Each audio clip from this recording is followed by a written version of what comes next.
Sejam bem-vindos ao Chá de Trovão, aqui no nosso Chá Expresso, falando das primeiras impressões dos animes da temporada de abril. E agora temos Dengoku Daimakyu, que foi uma primeira impressão maravilhosa, um primeiro episódio incrível. E vamos falar do The Last of Us The Animation, talvez. Literalmente. Literalmente, porque aqui a história... temos... deixa eu pegar aqui o nome da galera...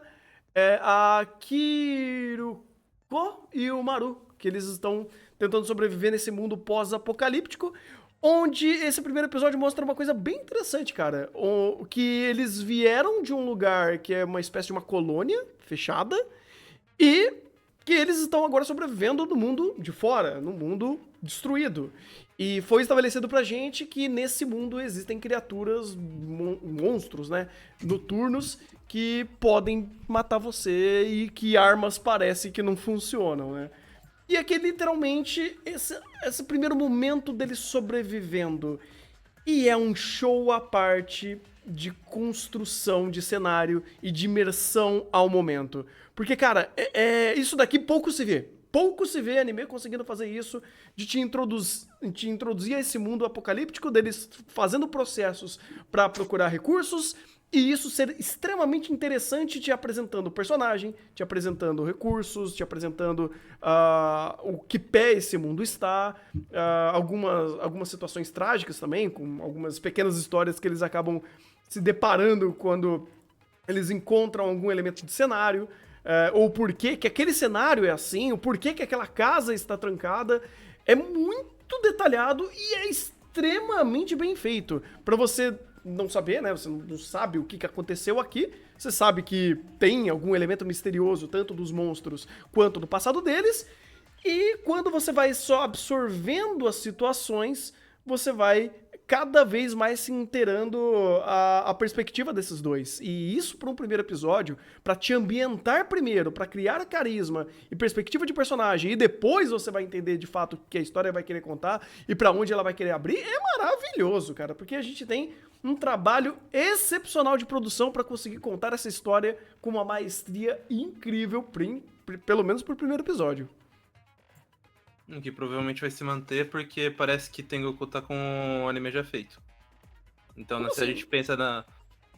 Já tá pronto, tipo Mob, lembra? Ah, Então, entendi. nessa perspectiva, se levando em conta que ele foi um caso muito positivo, acredito que essa qualidade de produção deve se manter constante. E, querendo ou não, os nomes da Steph são muito fortes, cara. O próprio diretor, apesar dele não ter feito nada como diretor geral antes, ele tem nomes muito interessantes, como ele já pegou e fez coisa em Erased, em Haikyuu, em Joker Game, Psycho Pass. Então é um cara que aí tá muito já acostumado com esse tipo de calibre de produção. E principalmente com o Psycho Pass, que ele tem uma noção boa de layout de ambiente, já fez bastante storyboard pra lá.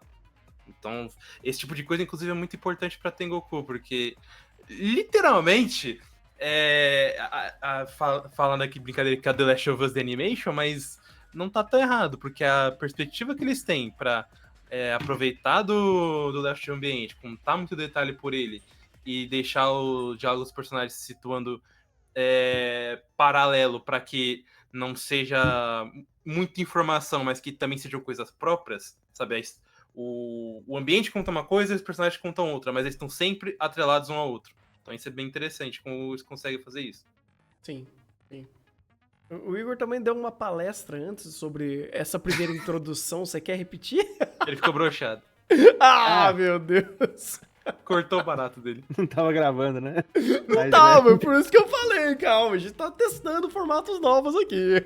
Mas então, dessa parte, com relação principalmente à direção, mas a direção e storyboard, né? Porque o diretor, o Mori ficou responsável nisso no primeiro episódio, tanto a direção do episódio em si quanto o storyboard. Nesse aspecto, o que eu mais gostei é a forma como ele consegue se comunicar. No sentido da obra, ela trabalhar com dois planos no início, então ela tem o plano dentro do orfanato, entre aspas, né? E o mundo distópico fora.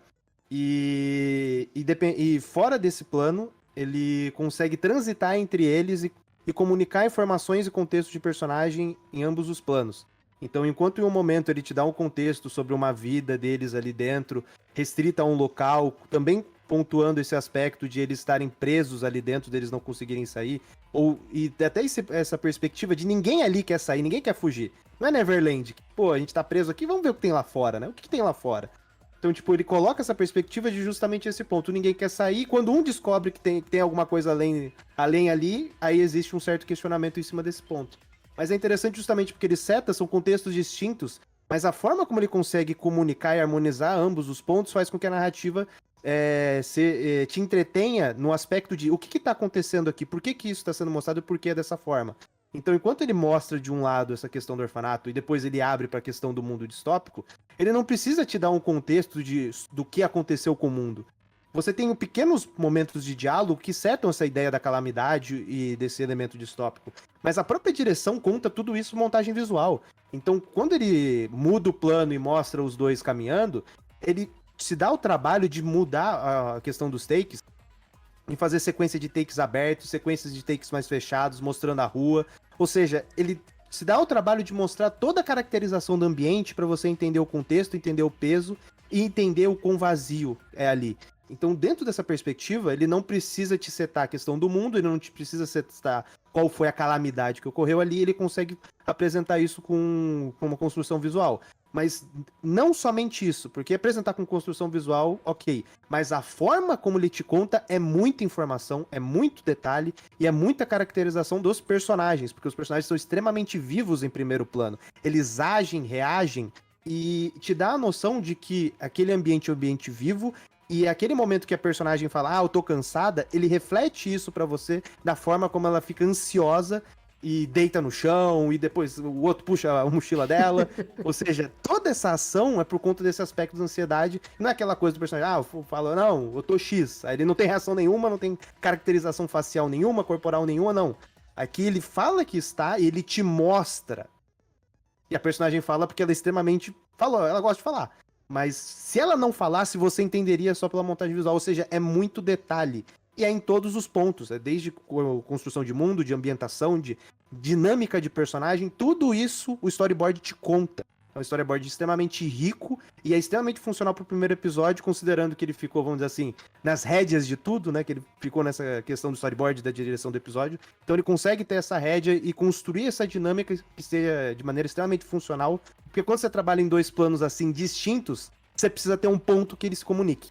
E aqui ele faz exatamente isso. Ele pega um ponto e ele se comunica nesse ponto e ele entrelaça. E ali é o ponto de choque, entre aspas, o plot twist do primeiro episódio, que ele consegue fazer assim, de maneira fantástica. Sem contar os próprios animadores, que, caraca, que trabalho fantástico que eles estão fazendo aqui.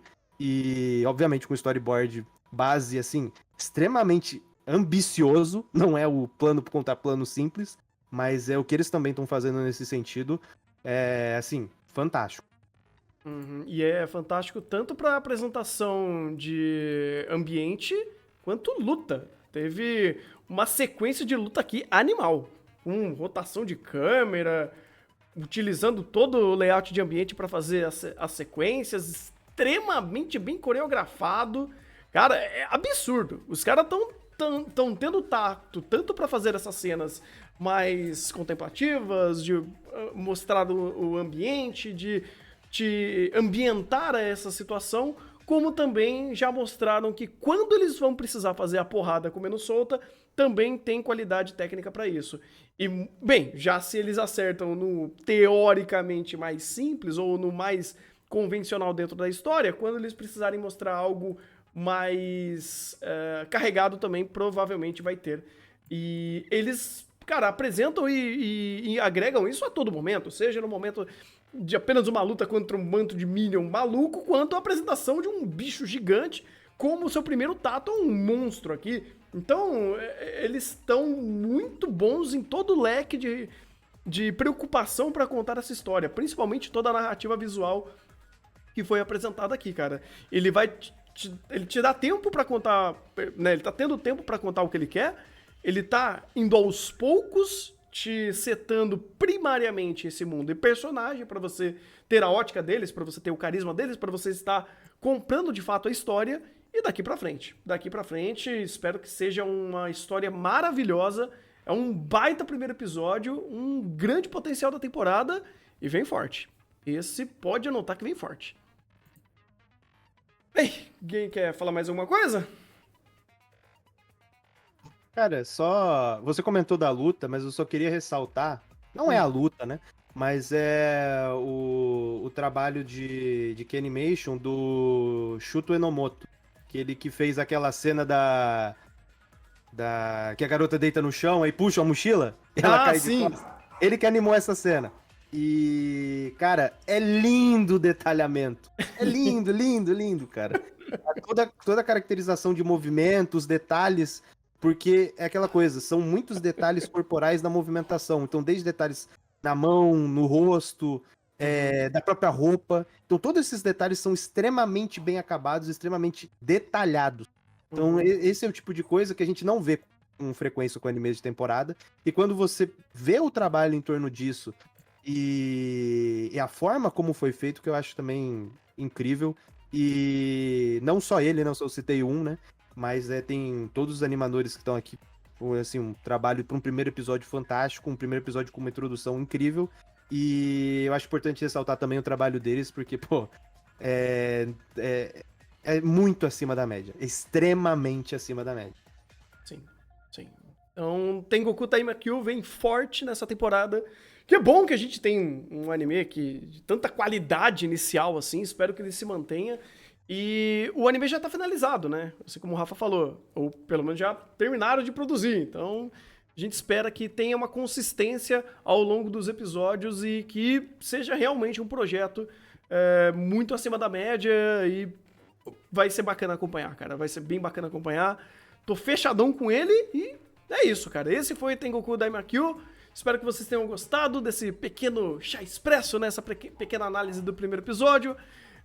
Se vocês quiserem acompanhar mais das nossas análises, dos nossos reacts, acompanhe nosso trabalho na Twitch, lá no Chá de Trovão. Os links vão... Da Twitch não vai estar aqui na descrição, porque o YouTube não gosta, né? Mas do nosso Catarse, do nosso Streamar, dos nossos outros canais estão tudo aqui na descrição. E se você gostou, deixa aquele joinha, compartilha esse vídeo, se inscreve pra ver os outros vídeos também dessa temporada, né? As primeiras impressões. E vai estar o card em algum lugar aqui. Estamos voltando a fazer vídeo, olha que maravilha. E eu vou ficando por aqui. Um bom anime. Até o